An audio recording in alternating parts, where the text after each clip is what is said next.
Assalamu alaikum, dear students. I hope you are all fine. So, dear students, today I will give you a brief introduction about solid shapes. So, first of all, I will tell you what is the meaning of plane shapes. So, plane shapes are those that can be drawn on the flat surface, such as paper. It has two measurements, length and breadth. So, it is also known as two-dimensional or 2D shapes. Square. A square has four sides. All the sides of a square are equal. A square has four vertices. Now, rectangle.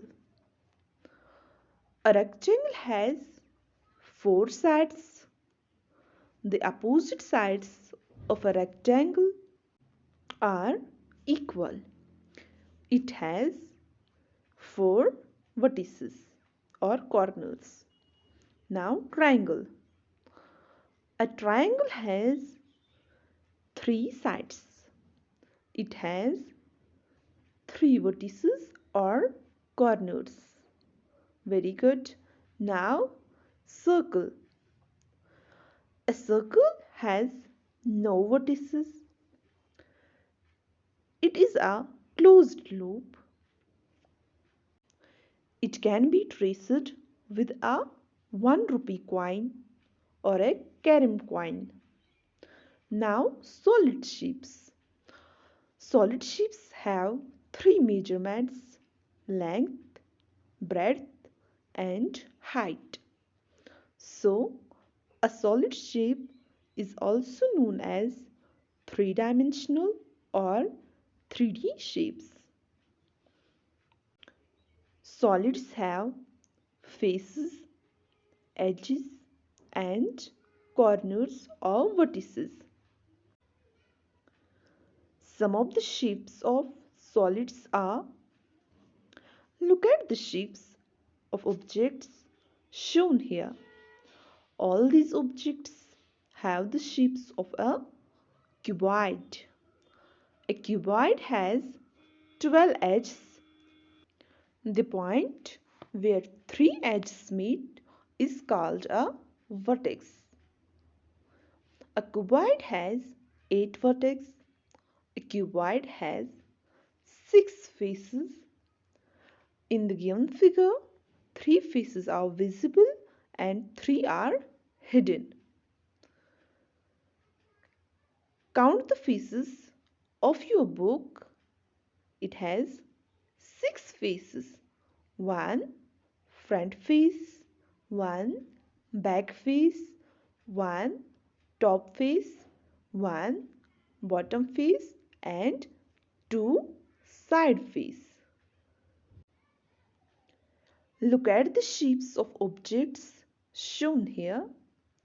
All these objects have the shape of a cube. A cube has 8 vertices, 12 edges, and 6 faces. Children, we have seen all the objects shown here in our daily life. All these objects have the shape of a cylinder. Very good. A cylinder has no vertices. It has two curved edges and three faces. One face of a cylinder is curved face. Two face, that is the top and the bottom of the cylinder, are flat. Now, take a look at the shapes of the objects shown here. Each one of these objects has the shape of a sphere. Very good. So, sphere has one curved face. It has no vertex and no edges. Very good. Now, look at these objects. All these objects have the shape of cone. Very good. A cone has one vertex and one curved edge. It has two faces, one curved face and one flat face. Very good. All solid figures have three different views: top view, front view, and side view. So I hope you all understand very well. So dear students, take care. Allah Hafiz.